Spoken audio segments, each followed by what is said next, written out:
আসসালামু আলাইকুম। হায়তু সাহাবা রাদিয়াল্লাহু আনহু তৃতীয় খণ্ড হইতে পড়া হইতেছে মুসলমানের খাতিরে নিজের জায়গা হইতে সরিয়া যাওয়া। হযরত ওয়াসিলা ইবনে খাতাব কুরাইশী রাদিয়াল্লাহু আনহু বলেন, এক ব্যক্তি মসজিদে প্রবেশ করিল। নবী করিম সাল্লাল্লাহু আলাইহি সাল্লাম একাকী বসিয়াছিলেন। তিনি তার খাতিরে নিজের জায়গা হইতে একটু সরিয়া বসিলেন। কেউ আরজ করিল, ইয়া রাসূলুল্লাহ, জায়গা তো অনেক আছে, তবু আপনি কেন সরিলেন? নবী করিম সাল্লাল্লাহু আলাইহি সাল্লাম তাকে বলিলেন, ওয়া মুমিনের হক যে যখন তার ভাই তাকে দেখে তখন তার খাতিরে নিজের জায়গা হইতে একটু সরিয়া যায়। কানাস। হযরত ওয়াসিলা ইবনে আসকারা রাদিয়াল্লাহু আনহু বলেন, এক ব্যক্তি মসজিদে প্রবেশ করিল। নবী করিম সাল্লাল্লাহু আলাইহি সাল্লাম মসজিদে একাকী বসিয়াছিলেন। তিনি উক্ত ব্যক্তির খাতিরে নিজের জায়গা হইতে একটু সরিয়া গেলেন। সেই ব্যক্তি বলিল, ইয়া রাসূলুল্লাহ, জায়গা তো অনেক রহিয়াছে। তিনি বলিলেন, ওয়া মুসলমানের হক। পূর্বে রাসূলুল্লাহ সাল্লাল্লাহু আলাইহি সাল্লামের পরিবারকে সম্মান করার বর্ণনায় হযরত আলী ইবনে আবি তালেব রাদিয়াল্লাহু আনহুর খাতিরে হযরত আবু বকর রাদিয়াল্লাহু তাআলা নিজের জায়গা হইতে সরিয়া বসার ঘটনা বর্ণিত হইয়াছে। হযরত আবু বকর রাদিয়াল্লাহু তাআলা বলিয়াছিলেন, হে আবুল হাসান, এখানে আসো। সুতরাং হযরত আলী রাদিয়াল্লাহু আনহু রাসূলুল্লাহ সাল্লাল্লাহু আলাইহি ওয়াসাল্লাম ও হযরত আবু বকর রাদিয়াল্লাহু আনহুর মাঝখানে বসিয়া গেলেন। আপন মজলিসের সাথে সম্মান করা। কাসির ইবনে মুরারা রহমাতুল্লাহ বলেন, আমি জুম্মার দিন মসজিদে যাইয়া দেখিলাম হযরত আউফ ইবনে মালিক আশজায়ী রাদিয়াল্লাহু তাআলা এক মসজিদে পা মেলিয়া বসিয়া আছেন। আমাকে দেখিয়া তিনি পা গুটাইয়া লইলেন এবং বলিলেন, জানো কি আমি কেন পা মেলিয়া রাখিয়াছিলাম? আমি এই জন্য পা মেলিয়া রাখিয়াছিলাম যাহাতে কোনো নেক ব্যক্তি এখানে আসিয়া বসিতে পারে। মোহাম্মদ ইবনে আব্বাস আবদাদা ইবনে জাফর রাহমাতুল্লাহ বলেন, হযরত ইবনে আব্বাস রাদিয়াল্লাহু তাআলা বলিয়াছেন, আমার নিকট তোমাদের মধ্যে সর্বাপেক্ষা সম্মানের যোগ্য সেই ব্যক্তি যে আমার মজলিসের সাথী। তার উচিত লোকদের ঘাড় ডিঙায় আসিয়া আমার নিকট বসে। কারণ ইমাম অথবা যে ব্যক্তি সামনে কাতারে খালি জায়গা ব্যতীত আর কোথাও জায়গা না পায়, তার জন্য লোকদেরকে ডিঙায় সম্মুখে যাওয়া জায়েজ রহিয়াছে। মুসলমানের একরাম ও খাতির যত্নকে কবুল করা। আবু জাফর রহমতুল্লাহ বলেন, দুই ব্যক্তি হযরত আলী রাদিয়াল্লাহু নিকট আসিল। হযরত আলী রাদিয়াল্লাহু তাদের জন্য একটি গদি বিছাইয়া দিলেন। তাদের একজন গদির ওপর বসিল, আবার অপরজন মাটির ওপর বসিল। যে ব্যক্তি মাটির ওপর বসিল তাকে হযরত আলী রাদিয়াল্লাহু বলিলেন, ওঠো, গদির ওপর বসো। কেননা এইরূপ একরাম ও খাতিরকে একমাত্র গাদায় অস্বীকার করিয়া থাকে। কানাস। মুসলমানের গোপন বিষয়কে গোপন রাখা। হযরত ওমর রাদিয়াল্লাহু বলেন, আমার মেয়ে হযরত হাফসা রাদিয়াল্লাহু বিধবা হইয়া গেলেন। তার স্বামী হযরত খুনাইস ইবনে হুযাইফা সাওমী রাদিয়াল্লাহু রাসূলুল্লাহ সাল্লাল্লাহু আলাইহি ওয়াসাল্লামের সাহাবী ছিলেন এবং বদর যুদ্ধে অংশগ্রহণ করিয়াছিলেন। মদীনাতে তার ইন্তেকাল হইয়া গেল। হযরত আবু বকর রাদিয়াল্লাহু সহিত আমার সাক্ষাৎ হইলে আমি তাকে বলিলাম, আপনার মর্জি হইলে আমি হাফসা বিনতে ওমরকে আপনার নিকট বিবাহ দিতে পারি। তিনি আমাকে কোনো উত্তর দিলেন না। কয়েকদিন পর রাসূলুল্লাহ সাল্লাল্লাহু আলাইহি ওয়াসাল্লাম হযরত হাফসা রাদিয়াল্লাহু আনহার বিবাহের পয়গাম দিলেন। সুতরাং আমি তাকে রাসূলুল্লাহ সাল্লাল্লাহু আলাইহি ওয়াসাল্লামের নিকট বিবাহ দিয়া দিলাম। তারপর হযরত আবু বকর রাদিয়াল্লাহু আনহু আমার নিকট আসিয়া বলিলেন, তুমি আমার নিকট হাফসাকে বিবাহ করার প্রস্তাব দিয়াছিলে। আমি উহার কোনো উত্তর দেই নাই। উহাতে হয়তো তুমি মনে রাগ করিয়া থাকিবে। আমি বললাম, হ্যাঁ, আমার মনে রাগ আসিয়াছিল। হযরত আবু বকর রাদিয়াল্লাহু আনহু বললেন, আমি যেহেতু রাসূলুল্লাহ সাল্লাল্লাহু আলাইহি ওয়াসাল্লামকে হযরত হাফসা রাদিয়াল্লাহু আনহার ব্যাপারে আলোচনা করিতে শুনিয়াছিলাম, আর উহা দ্বারা বুঝিতে পারিয়াছিলাম যে তিনি তাহাকে বিবাহ করিতে চাইতেছেন, সেহেতু তা আমি কোনো উত্তর দেই নাই। কারণ আমি রাসূলুল্লাহ সাল্লাল্লাহু আলাইহি ওয়াসাল্লামের গোপন বিষয়কে প্রকাশ করিতে চাইয়াছিলাম না। রাসূলুল্লাহ সাল্লাল্লাহু আলাইহি ওয়াসাল্লাম তাহাকে বিবাহ না করিলে আমি অবশ্যই করিতাম। হযরত আনাস রাদিয়াল্লাহু ঘটনা। হযরত আনাস রাদিয়াল্লাহু বলেন, আমি একদিন রাসূলুল্লাহ সাল্লাল্লাহু আলাইহি ওয়াসাল্লামের খেদমতে করিলাম। যখন দেখিলাম আমি তার খেদমত হতে অবসর হইয়াছি, তখন মনে মনে বলিলাম, রাসূলুল্লাহ সাল্লাল্লাহু আলাইহি ওয়াসাল্লাম এখন দুপুরবেলা আরাম করিবেন। সুতরাং আমি তার নিকট হইতে বাহির হইয়া আসছিলাম। বাইরে ছেলেরা খেলাধুলা করিতেছিল। আমি দাঁড়িয়ে তাদের খেলা দেখিতে লাগিলাম। ইতিমধ্যে রাসূলুল্লাহ সাল্লাল্লাহু আলাইহি ওয়াসাল্লাম সেখানে আসিলেন এবং ছেলেদেরকে সালাম দিলেন। অথবা তিনি আমাকে ডাকিয়া অন্য একটি কাজও প্রেরণ করিলেন। সেই কাজটি যেন আমার মুখের ভিতর রহিয়াছে, অর্থাৎ উহা একটি গোপন বিষয় ছিল।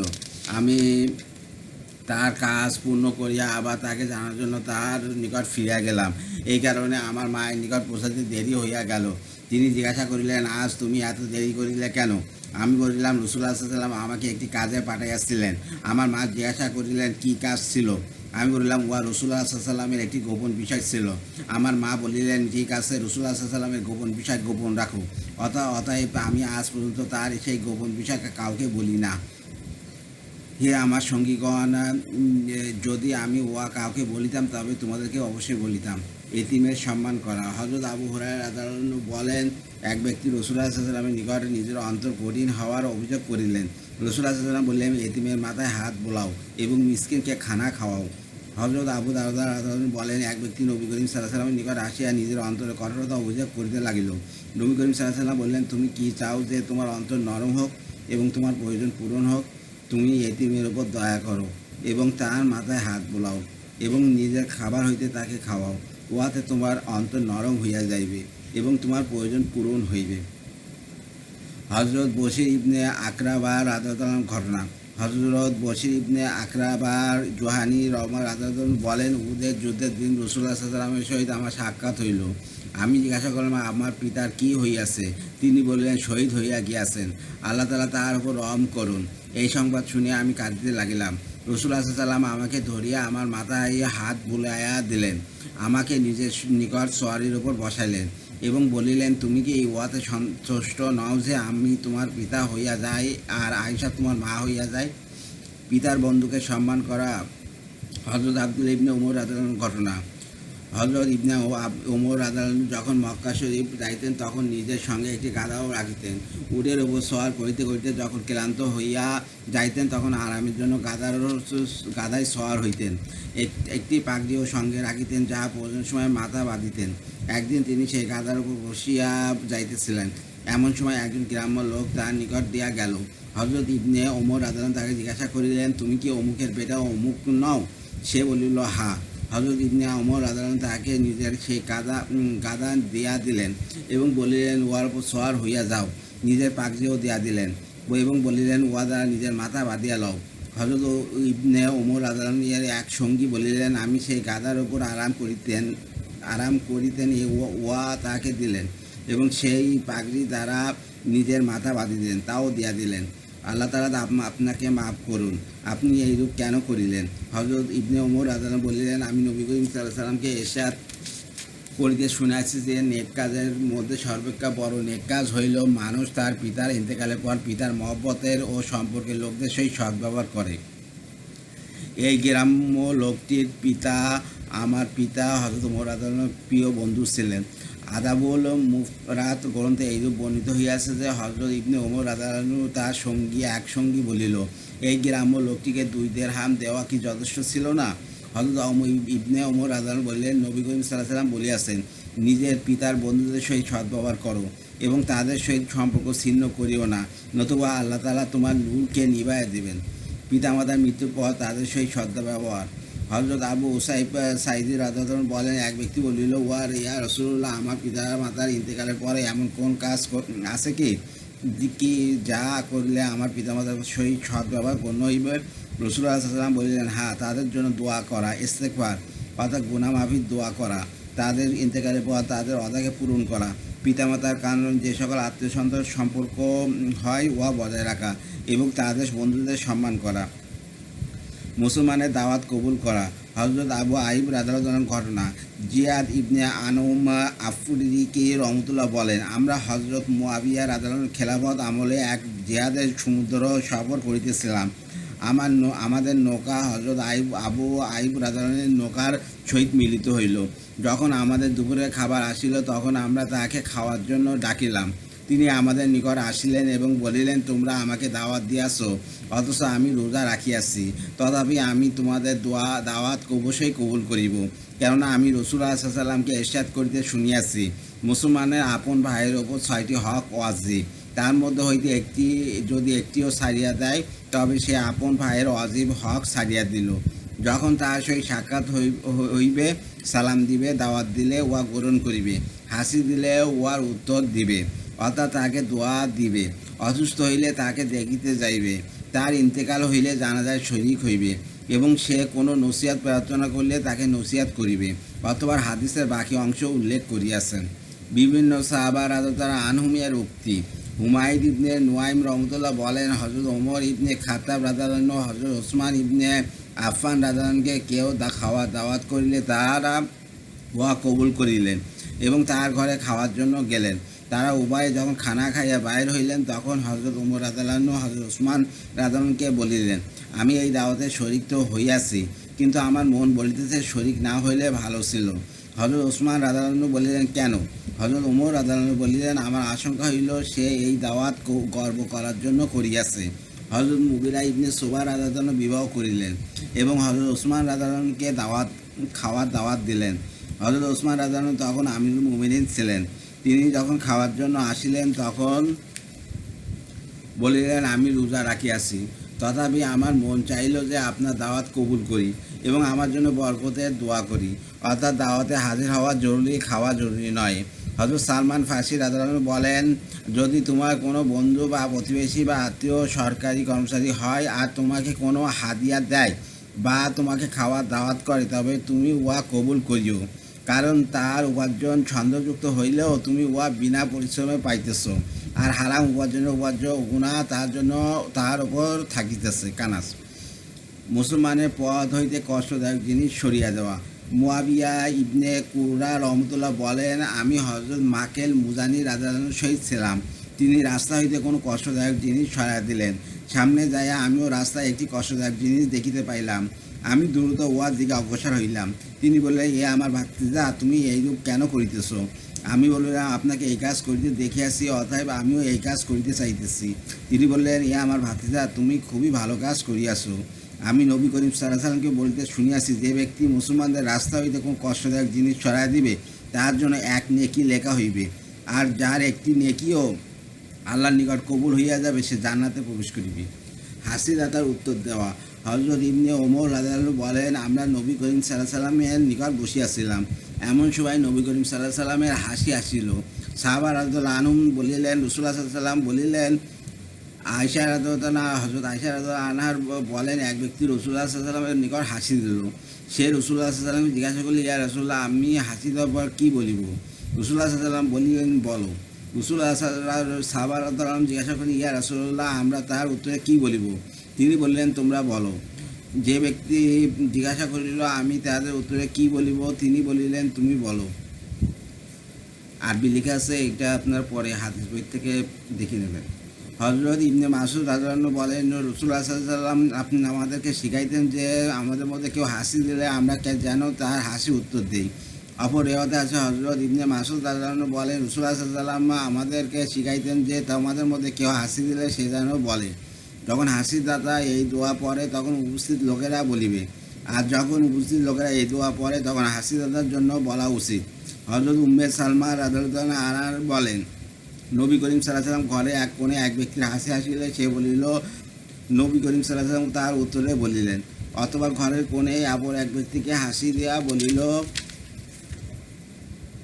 নবী করিম সাল্লাল্লাহু আলাইহি ওয়াসাল্লাম বলিলেন, এই ব্যক্তি সওয়াবের দিক দিয়া প্রথম ব্যক্তি অপেক্ষা নয় মর্তবা উপরে উঠিয়া গিয়াছে। কানাস হাসি দিয়া যে আলহামদুলিল্লাহ বলিল না, তার উত্তর না দেওয়া। হযরত আনাস রাদিয়াল্লাহু আনহু বলেন, নবী করিম সাল্লাল্লাহু আলাইহি ওয়াসাল্লামের নিকট দুই ব্যক্তি হাসি দিল। তিনি এক ব্যক্তির উত্তর দিলেন, অপর ব্যক্তির উত্তর দিলেন না। নবী করিম সাল্লাল্লাহু আলাইহি ওয়াসাল্লামের নিকট উহার কারণ জিজ্ঞাসা করিল। তিনি বলেন, এই ব্যক্তি হাসি দিয়ে আলহামদুলিল্লাহ বলিয়াছে, আর দ্বিতীয় ব্যক্তি বলে নাই। এই জন্য আমি প্রথম ব্যক্তির উত্তর দিয়াছি, দ্বিতীয় ব্যক্তি দেই নাই। হযরত আবু হুরায়রা রাদিয়াল্লাহু আনহু বলেন, নবী করিম সাল্লাল্লাহু আলাইহি ওয়াসাল্লামের নিকট দুই ব্যক্তি হাসি দিল। তার মধ্যে একজন দুনিয়াবী ছিল, বেশি মর্যাদাবান ছিল। মর্যাদাবান লোকটির হাসি আসিল এবং সে বলিল না। নবী করিম সাল্লাল্লাহু আলাইহি ওয়াসাল্লাম তার হাসির উত্তর দিলেন না। তারপর দ্বিতীয় ব্যক্তির হাসি আসিল, সে বলিল। নবী করিম সাল্লাল্লাহু আলাইহি ওয়াসাল্লাম তার হাসির উত্তর দিলেন। মর্যাদাবান লোকটি বলিল, আমার হাসি আসিল, কিন্তু আপনি আমার হাসির উত্তর দিলেন না। আর এই ব্যক্তির হাসি আসিল আর আপনার তার উত্তর দিলেন। নবী করিম সাল্লাল্লাহু আলাইহি ওয়াসাল্লাম বললেন, সে হাসির পর আল্লাহর নাম স্মরণ করিয়াছে, এই জন্য আমিও আল্লাহর নাম স্মরণ করিয়াছি। আর তুমি আল্লাহকে ভুলিয়া গিয়াছ, সেই জন্য আমিও তোমাকে ভুলিয়া গিয়াছি। হযরত আবু মুসা রাদিয়াল্লাহু আনহু ঘটনা। হযরত আবু বুরদা রাদিয়াল্লাহু আনহু বলেন, আমি হযরত আবু মুসা রাদিয়াল্লাহু আনহুর নিকট গেলাম। তিনি তখন হযরত উম্মে ফজল ইবনে আব্বাস রাদিয়াল্লাহু আনহার নিকট ঘরে ছিলেন। আমার হাসি আসিল, কিন্তু তিনি আমার হাসির উত্তর দিলেন না। উম্মুল ফজল ইবনে আব্বাস রাদিয়াল্লাহু আনহু হাসি আসিলে তিনি তার হাসির উত্তর দিলেন। আমি আমার মায়ের নিকট যাইয়া ঘটনা জানাইলাম। তারপর যখন হযরত আবু মুসা রাদিয়াল্লাহু আনহু আমার মায়ের নিকট আসিলেন, তখন আমার মা তাহাকে খুব তিরস্কার করিয়া বলিলেন, আমার ছেলে হাসি দিল, আপনি তাহার উত্তর দিলেন না। আর হযরত উম্মুল ফাজল রাদিয়াল্লাহু আনহা হাসি দিলেন, তো আপনি তার উত্তর দিলেন। হযরত আবু মুসা রাদিয়াল্লাহু আনহু আমার মাকে বলিলেন, আমি নবী করিম সাল্লাল্লাহু আলাইহি ওয়াসাল্লামকে ইরশাদ করিতে শুনিয়াছি যে, তোমাদের কারো যদি হাসি আসে আর সে বলে, তবে তোমরা তার হাসির উত্তর দিও, আর যদি সে না বলে তবে তোমরা তার হাসির উত্তর দিও না। আমার ছেলে অর্থাৎ হযরত আবু বুরাদা রাদিয়াল্লাহু আনহু হাসি দিল, কিন্তু সে বলিল না, এই জন্য আমি তার হাসির উত্তর দেই নাই। আর উম্মুল ফাজল রাদিয়াল্লাহু তাআলা আনহুর হাসি আসিলে তিনি বলিলেন, এই জন্য আমি তার হাসির উত্তর দিয়াছি। উহা শুনিয়া আমার মা বলিলেন, আপনি ভালো করিয়াছেন। এই আপনার হচ্ছে এই আরবিগুলো এই বই থেকে দেখে নেবেন। মুরব্বীরা বলছে যে আরবি জানলেও আপনারা বলবেন, কারণ আমি তো কোরআনের হাফেজ না বা কারি না, এই জন্য আমাদের উচ্চারণ ঠিক হলেও আমি ইচ্ছে করে বলতেছি না, কারণ হচ্ছে মুরব্বীদের নিষেধ আছে। আপনার আরবিটা ভালো করে সঠিক উচ্চারণ সহকারে দোয়া বই করে যে আলমদুর বলে এর উত্তরে কী বলতে হয় এগুলো দোয়ার বই থেকে দেখে নেবেন। আমি এখন পড়তেছি, আবার পড়ি। হাইতুসাবা রাদালান তৃতীয়খণ্ড হইতে পড়া হইতেছে। হযরত ইবনে ওমর রাদিয়াল্লাহু আনহু হযরত ইবনে আব্বাস রাদিয়াল্লাহু তাআলা আমর মাখুল আজহাদি রহমতুল্লাহ বলেন, আমি হযরত ইবনে ওমর রাদিয়াল্লাহু পাশে বসিয়াছিলাম। এমন সময় মসজিদের কোণে এক ব্যক্তির হাসি আসিল। হযরত ইবনে ওমর রাদিয়াল্লাহু বলিলেন, যদি বলিয়া থাকো তবে। নাফে রহমতুল্লাহ বলেন, হযরত ইবনে ওমর রাদিয়াল্লাহু হাসি আসিলে কেউ যদি বলিত তবে তিনি তার উত্তরে বলিতেন। নাফে রহমতুল্লাহ বলেন, হযরত ইবনে ওমর রাদিয়াল্লাহুর নিকট এক ব্যক্তির হাসি আসিল। সে বলিল, হযরত ইবনে ওমর রাদিয়াল্লাহু বললেন, তুমি কৃপণতা করিয়াছ। তুমি যখন আল্লাহ তাআলার প্রশংসা করিয়াছ তখন নবী করিম সাল্লাল্লাহু আলাইহি ওয়াসাল্লামের ওপর দরুদ কেন পাঠ করিলে না? যা হোক, ইবনে কায়েস কুসরি রহমতুল্লাহ বলেন, হযরত ইবনে ওমর রাদিয়াল্লাহুর নিকট এক ব্যক্তির হাসি আসিলে সে বলিল। হযরত আব্দুল্লাহ ইবনে ওমর রাদিয়াল্লাহু বললেন, তুমি যদি উহার সহিত মিলাইয়া পরিপূর্ণ করিয়া দিতে তবে বেশি ভালো হইত। আবু হামজা রহমতুল্লাহ বলেন, আমি হযরত ইবনে আব্বাস রাদিয়াল্লাহুকে হাসির উত্তরে এইরূপ বলিতে শুনিয়াছি। অসুস্থকে দেখিতে যাওয়া এবং তাকে কি বলা উচিত? রাসূলুল্লাহ সাল্লাল্লাহু আলাইহি ওয়াসাল্লামের অসুস্থকে দেখিতে যাওয়া। হযরত জায়েদ ইবনে আরকাম রাদিয়াল্লাহু আনহু বলেন, আমার চোখে ব্যথার কারণে রাসূলুল্লাহ সাল্লাল্লাহু আলাইহি ওয়াসাল্লাম আমাকে দেখিতে আসিয়াছিলেন। হযরত সাদ ইবনে আবি আক্কাস রাদিয়াল্লাহু আনহু বলেন, বিদায় হজের সময় আমি অনেক বেশি অসুস্থ হইয়া পড়িয়াছিলাম। রাসূলুল্লাহ সাল্লাল্লাহু আলাইহি ওয়াসাল্লাম যখন আমাকে দেখিতে আসিলেন তখন আমি আরজ করিলাম, আমার অসুস্থতা বাড়িয়া গিয়াছে, আর আমি একজন ধনী ব্যক্তি। আমার এক মেয়ে ব্যতীত আর কেউ ওয়ারিশ নাই। আমি কি আমার মালের 2/3 সদকা করিয়া দিব? রাসূলুল্লাহ সাল্লাল্লাহু আলাইহি ওয়াসাল্লাম বলিলেন, না। আমি বলিলাম, অর্ধেক মাল সদকা করিব কি? তিনি বলিলেন, না, তবে 1/3 সদকা করো, আর 1/3 অনেক। তুমি তোমার ওয়ারিসদের ধনবান ও সচ্ছল রাখিয়া দাও। উহা তাদেরকে এইরূপ গরিব ফকির রাখিয়া যাওয়া অপেক্ষা উত্তম যে তারা লোকদের নিকট হাত পাতিয়া বেড়ায়। তুমি যা কিছু আল্লাহর সন্তোষের জন্য খরচ করিবে, তোমাকে আল্লাহর পক্ষ হইতে উহা সওয়াব দেওয়া হইবে। এমনকি তুমি যে লোকমা স্ত্রীর মুখে দিবে উহারও সওয়াব দেওয়া হইবে। আমি বলিলাম, ইয়া রাসূলুল্লাহ, আমার মনে হইতেছে অন্যান্য মুহাজিরগণ আপনার সহিত মক্কা হইতে ফিরা যাইবে, আর আমি এখানেই থাকিয়া যাইব, এবং আমার ইন্তেকাল মক্কায় হইয়া যাইবে। আমি যেহেতু মক্কা হইতে হিজরত করিয়া গিয়াছি, সেহেতু আমি চাই না যে এখানে আমার ইন্তেকাল হোক। রাসূলুল্লাহ সাল্লাল্লাহু আলাইহি ওয়াসাল্লাম বলিলেন, না, তোমার জীবন দীর্ঘ হইবে, এই রোগে তোমার মৃত্যু হইবে না। আর তুমি যে কোনো নেক আমল করিবে, উহার দ্বারা তোমার মর্তবা বুলন্দ হইবে, তোমার সম্মান বৃদ্ধি পাইবে, এবং তোমার দ্বারা ইসলাম ও মুসলমানদের অনেক উপকার সাধন হইবে, এবং অন্যদের বিরাট ক্ষতি সাধিত হইবে। আল্লাহ আমাদের সাহাবাদের হিজরতকে শেষ পর্যন্ত পৌঁছান, অর্থাৎ পরিপূর্ণ করুন। মক্কায় ইন্তেকালের দ্বারা তাদের হিজরত ভঙ্গ না হইয়া যায়, এবং মক্কায় মৃত্যু দান করিয়া তাদেরকে উল্টা দিকে ফিরিয়া দিবেন না। অবশ্য সাদ ইবনে খাওলা দয়ার পত্র বটে, কারণ তিনি মক্কা হইতে হিজরত করিয়াছিলেন, কিন্তু বিদায়ী হজে মক্কাতে তাহার ইন্তেকাল হইয়া গেল। উক্ত বাক্য দ্বারা রাসূলুল্লাহ সাল্লাল্লাহু আলাইহি ওয়াসাল্লাম তাহার মক্কায় ইন্তেকালের দরুন দুঃখ প্রকাশ করিয়াছেন। হযরত জাবের ইবনে আব্দুল্লাহ রাদিয়াল্লাহু আনহু বলেন, আমি একবার অসুস্থ হইলে নবী করিম সাল্লাল্লাহু আলাইহি ওয়াসাল্লাম ও হযরত আবু বকর রাদিয়াল্লাহু আনহু পায়ে হাঁটিয়া আমাকে দেখার জন্য আসিলেন। আমি তখন অজ্ঞান ছিলাম। নবী করিম সাল্লাল্লাহু আলাইহি ওয়াসাল্লাম উযু করিলেন এবং তার উযুর পানি আমার নিকট ছিটিয়া দিলেন। উহাতে আমার জ্ঞান ফিরে আসিল। জ্ঞান ফিরার পর আমি নবী করিম সাল্লাল্লাহু আলাইহি ওয়াসাল্লামকে দেখিতে পাইলাম। আমি আরজ করিলাম, ইয়া রাসূলুল্লাহ, আমি আমার মালের ব্যাপারে কি করিব?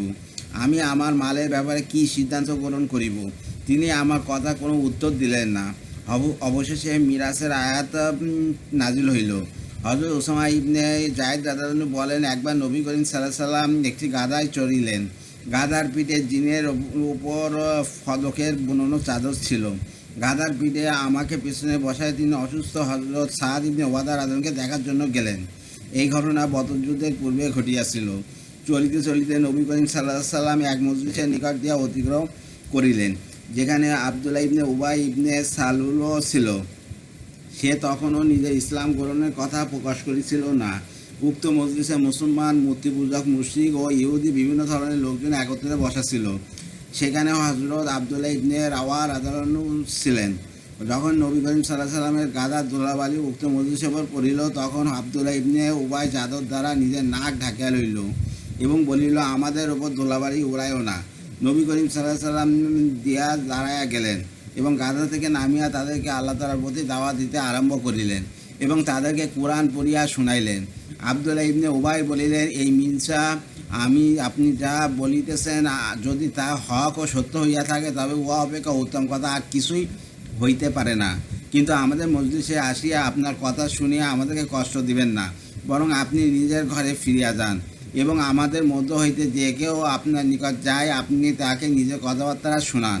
হযরত ইবনে রাওয়া রাদিয়াল্লাহু বলিলেন, না ইয়া রাসূলুল্লাহ, আপনি আমাদের মজলিসে আসিবেন এবং আমাদেরকে আপনার কথা শুনাইবেন, আমরা উহা পছন্দ করি। ও এই কথার ওপর মুসলমান, মুশরিক, ইহুদিগণ পরস্পর একে অপরকে গালমন্দ করিতে আরম্ভ করিল এবং ক্রমে পরিস্থিতি এমন উত্তপ্ত হইল যে তারা একে অপরের উপর আক্রমণ করিতে উদ্যত হইল। নবী করিম সাল্লাল্লাহু আলাইহি সাল্লাম সকলকে শান্ত করিতে লাগিলেন। অবশেষে সকলে চুপ হইয়া গেল। অথবা তিনি নিজের সোয়ারিতে আরোহণ করিয়া হযরত সাদ ইবনে উবাইদা রাদিয়াল্লাহু নিকট পৌঁছাইলেন। তিনি হযরত সাদ রাদিয়াল্লাহুকে বলিলেন, হে সাদ, আবু হুবাব অর্থাৎ আবদুল্লাহ ইবনে উবাই যাহা বলিয়াছে তুমি কি তা শুনিয়াছ? হযরত সাদ রাদিয়াল্লাহু বললেন, ইয়া রাসূলুল্লাহ, আপনি তাহাকে ক্ষমা করিয়া দিন এবং ছাড়িয়া দিন। আল্লাহ তাআলা আপনাকে সব কিছু দান করিয়াছেন। অথচ আপনার আগমনের পূর্বে এখানকার মদিনার বাসিন্দারা এই ব্যাপারে একমত হইয়াছিল যে তারকে মুকুট পরায় নিজের সর্দার বানাইবে। আর ঠিক সেই মুহূর্তে যখন আল্লাহ তাআলার পক্ষ হইতে দিনে হক লইয়া আপনার আগমন উহাকে ব্যর্থ করিয়া দিয়াছে, তখন উহাকে সে গলন্তকরণ করিতে না পারিয়া আপনার প্রতি হিংসা প্রবণ হইয়া গিয়াছে। আর যাহা কিছু আপনি দেখিয়াছেন তা সেই হিংসা কারণ হইয়াছে। একজন অসুস্থ গ্রাম্য লোককে দেখিতে যাওয়া। হযরত ইবনে আব্বাস রাদিয়াল্লাহু বলেন, নবী করিম সাল্লাল্লাহু আলাইহি ওয়াসাল্লাম একজন গ্রাম্য অসুস্থ ব্যক্তিকে দেখিতে গেলেন। তার অভ্যাস ছিল যখন তিনি অসুস্থ ব্যক্তিকে যাইতেন তখন বলিতেন, অত ভয়ের কোনো কারণে ইনশাআল্লাহ এই অসুস্থতা গুনাহ হইতে পবিত্র করিয়া দিবে। সুতরাং নবী করিম সাল্লাল্লাহু আলাইহি ওয়াসাল্লাম সেই গ্রাম্য লোকটিকে এই কথা বলিলেন। লোকটি উত্তরে বলিল, আপনি বলিয়াছেন পবিত্র করিয়া দিবে। কখনো নয়, বরং উহা তো এক তীব্র জ্বর, যা এক বৃদ্ধের শরীরে জোশ মারিতেছে। এই জ্বর তাহাকে কবরস্থানে পৌঁছাইয়া ছাড়িবে। নবী করিম সাল্লাল্লাহু আলাইহি ওয়াসাল্লাম বলিলেন, আচ্ছা, তবে এমনই হোক। অতএব বৃদ্ধ লোকটি সেই রোগেই মারা গেল। হযরত আবু বকর রাদিয়াল্লাহু হযরত বেলাল রাদিয়াল্লাহুকে দেখিতে যাওয়া। হযরত আয়েশা রাদিয়াল্লাহু আনহা বলেন, রাসূলুল্লাহ সাল্লাল্লাহু আলাইহি ওয়াসাল্লাম যখন মদিনা আসিলেন তখন হযরত আবু বকর রাদিয়াল্লাহু হযরত বেলাল রাদিয়াল্লাহুর তীব্র জ্বর হইল। আমি তাদের উভয়ের নিকট গেলাম। আমি বললাম, হে আব্বাজান, আপনি কেমন আছেন? হে বেলাল, আপনি কেমন আছেন? হযরত আবু বকর রাদিয়াল্লাহু যখন জ্বর তীব্র হইল তখন এই কবিতা পড়িতেন। অতঃপর ব্যক্তি তার পরিবারের মধ্যে থাকে আর তাহাকে সুপ্রভাত বলা হয়, অথচ মৃত্যু তাহার জুতার ফিতা হইতেও নিকটে। হযরত বেলাল রাদিয়াল্লাহু জ্বর নামিয়া গেলেও মক্কার কথা স্মরণ করিয়া এই কবিতা পড়িতেন। অত মনোযোগ দিয়া শোনো, হাই, আমি যদি জানিতে পারিতাম যে কোনো রাত্র আমি মক্কার পাহাড় ঘেরা ময়দানে কাটাইব আর আমার চারিপাশে ইস্কির ও জালের ঘাস থাকিবে, অর্থ আমি কি কোনোদিন মাদিনার ঝর্ণার ধারে অবতরণ করিব? সামা তাফিল নামে মক্কার পাহাড় কি আমি কোনোদিন দেখিব? হযরত আয়েশা রাদিয়াল্লাহু আনহা বলেন, আমি রাসূলুল্লাহ সাল্লাল্লাহু আলাইহি ওয়াসাল্লামের নিকট এই সমস্ত কথা জানাইলাম। তিনি দোয়া করিলেন, হায় আল্লাহ, মক্কার সহিত আমাদের যে পরিমাণ মহব্বত ও সেই পরিমাণ অথবা উহার হইতে অধিক মহব্বত মদিনার জন্য আমাদের অন্তর পয়দা করিয়া দিন। হায় আল্লাহ, মদিনাকে স্বাস্থ্যকর স্থান বানিয়া দিন এবং আমাদের জন্য মদিনার মুদ ও সাদ দুই প্রকার পরিমাণের মধ্যে বরকত দান করুন। আর মদিনার জ্বরকে জুহাফা নামক স্থানে স্থানিত করিয়া দিন। হযরত আবু বকর রাদিয়াল্লাহু গুণাবলী। হযরত আবু হুরায়রা রাদিয়াল্লাহু বলেন, রাসূলুল্লাহ সাল্লাল্লাহু আলাইহি ওয়াসাল্লাম বলিলেন, তোমাদের মধ্য হইতে যে আসর রোজা রাখিয়াছে? হযরত আবু বকর রাদিয়াল্লাহু বলিলেন, আমি। আর তিনি পুনরায় জিজ্ঞাসা করিলেন, তোমাদের মধ্য হইতে কে আজ অসুস্থকে দেখতে গেছে? হযরত আবু বকর রাদিয়াল্লাহু বললেন, আমি। তিনি পুনরায় জিজ্ঞাসা করিলেন, তোমাদের মধ্য হইতে কে আজ কোন জানাজায় শরীক হইয়াছে? হযরত আবু বকর রাদিয়াল্লাহু বললেন, আমি। তিনি পুনরায় জিজ্ঞাসা করেন, তোমাদের মধ্য হইতে কে আজ কোন মিসকিনকে খানা খাওয়াইয়াছে? হযরত আবু বকর রাদিয়াল্লাহু আনহু বললেন, আমি। রাসূলুল্লাহ সাল্লাল্লাহু আলাইহি ওয়াসাল্লাম বললেন, যে ব্যক্তি একদিনে এই সমস্ত কাজ করিবে সে অবশ্যই জান্নাতে প্রবেশ করিবে। হযরত আবু মুসা রাদিয়াল্লাহু আনহুর হযরত হাসান ইবনে আলী রাদিয়াল্লাহু আনহুকে দেখতে যাওয়া। আব্দুল্লাহ ইবনে নাফে রহমতুল্লাহ বলেন, হযরত আবু মুসা রাদিয়াল্লাহু আনহু হযরত হাসান ইবনে আলী রাদিয়াল্লাহু আনহুকে অসুস্থ অবস্থায় দেখিতে আসিলেন। হযরত আলী রাদিয়াল্লাহু আনহু বলিলেন, যে কোনো মুসলমান কোনো অসুস্থকে দেখিতে যায় তবে সে সকালে যায়, তবে তার সেই 70,000 ফেরেশতা যান এবং সন্ধ্যা পর্যন্ত তার জন্য ইস্তেগফার অর্থাৎ গুনাহ মাফির দোয়া করিতে থাকেন। আর সে এই রোগী দেখার বিনিময়ে জান্নাতে একটি বাগান লাভ করিবে। আর যদি সে সন্ধ্যায় রোগী দেখিতে যায় তবে তাহার সেই 70,000 ফেরেশতা যান এবং তারা সকলে তাহার জন্য ইস্তেগফার করিতে থাকেন। আর সে উহার বিনিময়ে জান্নাতে একটি বাগান করিবে। আব্দুল্লাহ ইবনে নাফে রহমতুল্লাহ বলেন, হযরত আবু মুসা আশআরী রাদিয়াল্লাহু আনহু হযরত হাসান ইবনে আলী ইবনে আবি তালেব রাদিয়াল্লাহু আনহুকে অসুস্থ অবস্থায় দেখিতে গেলেন। হযরত আলী রাদিয়াল্লাহু আনহু জিজ্ঞাসা করিলেন, আপনি কি রোগী দেখার নিয়তে আসিয়াছেন, না এমনি সাক্ষাৎ করার নিয়তে আসিয়াছেন? হযরত আবু মুসা রাদিয়াল্লাহু আনহু বললেন, না, আমি রোগী দেখার নিয়তে আসিয়াছি। অতঃপর হযরত আলী রাদিয়াল্লাহু আনহু পূর্বোক্ত হাদিসের ন্যায় বর্ণনা করিয়াছেন। হযরত আবু ফাক্তা রহমতুল্লাহ বলেন, হযরত আবু মুসা রাদিয়াল্লাহু আনহু হযরত হাসান ইবনে আলী রাদিয়াল্লাহু আনহুকে দেখিতে আসিলেন। হযরত আলী রাদিয়াল্লাহু আনহু ভিতরে প্রবেশ করিয়া জিজ্ঞাসা করেন, হে আবু মুসা, আপনি কি রোগী দেখিতে আসিয়াছেন, না সাক্ষাৎ করিতে আসিয়াছেন? হযরত আবু মুসা রাদিয়াল্লাহু আনহু বললেন, হে আমিরুল মুমিনিন, না, আমি রোগী দেখিতে আসিয়াছি। হযরত আলী রাদিয়াল্লাহু আনহু বললেন, আমি রাসূলুল্লাহ সাল্লাল্লাহু আলাইহি ওয়াসাল্লামকে ইরশাদ করিতে শুনিয়াছি, যে মুসলমান কোনো অসুস্থ মুসলমানকে দেখিতে যায় সকাল হইতে সন্ধ্যা পর্যন্ত 70,000 ফেরেশতা তার জন্য দোয়া করে, আর আল্লাহ তাআলা তাকে জান্নাতে একটি খারিফ অর্থাৎ বাগান দান করেন। বর্ণনাকারী বলেন, আমরা জিজ্ঞাসা করিলাম, হে আমিরুল মুমিনিন, খারিফের কী অর্থ? হযরত আলী রাদিয়াল্লাহু আনহু বলেন, খারিফ সেই নালাকে বলা হয় যা দ্বারা খেজুর বাগানে পানি দেওয়া হয়। হযরত আমর ইবনে হুরাইস রাদিয়াল্লাহু আনহু হযরত হাসান রাদিয়াল্লাহু আনহুকে দেখিতে যাওয়া। হযরত আব্দুল্লাহ ইবনে ইয়াসার রহমতুল্লাহ বলেন, হযরত আমর ইবনে ইয়াসার রাদিয়াল্লাহু আনহু হযরত হাসান ইবনে আলী রাদিয়াল্লাহু আনহুকে দেখিতে আসিলেন। হযরত আলী রাদিয়াল্লাহু আনহু বলিলেন, তুমি হাসানকে দেখিতে আসিয়াছ, অথচ তোমার অন্তরে আমার বিরুদ্ধে অনেক কিছু রইয়াছে। হযরত আমর রাদিয়াল্লাহু আনহু বলিলেন, আপনি তো আমার রব নহেন যে যেদিকে ইচ্ছা আমার অন্তরকে ঘুরাই দিবেন। সুতরাং আল্লাহ তাআলাই আপনার বিপরীত রায় আমার অন্তরে ঢালিয়া দিয়াছেন। হযরত আলী রাদিয়াল্লাহু আনহু বলিলেন, এই মতবিরোধ আমার জন্য তোমার হিত কামনায় বাধা হইবে না, অর্থাৎ মতবিরোধ সত্ত্বেও তোমার উপকার করিব। আমি রাসূলুল্লাহ সাল্লাল্লাহু আলাইহি ওয়াসাল্লামকে বলিতে শুনিয়াছি, যে কোনো মুসলমান তাহার অসুস্থ ভাইকে দেখিতে যায় আল্লাহ তাআলা তার জন্য 70,000 ফেরেশতা পাঠান। দিনের বেলা যে কোনো সময় সে দেখিতে যাইবে, সেই সময় হইতে সন্ধ্যা পর্যন্ত ফেরেশতাগণ তার জন্য দোয়া করিতে থাকিবে।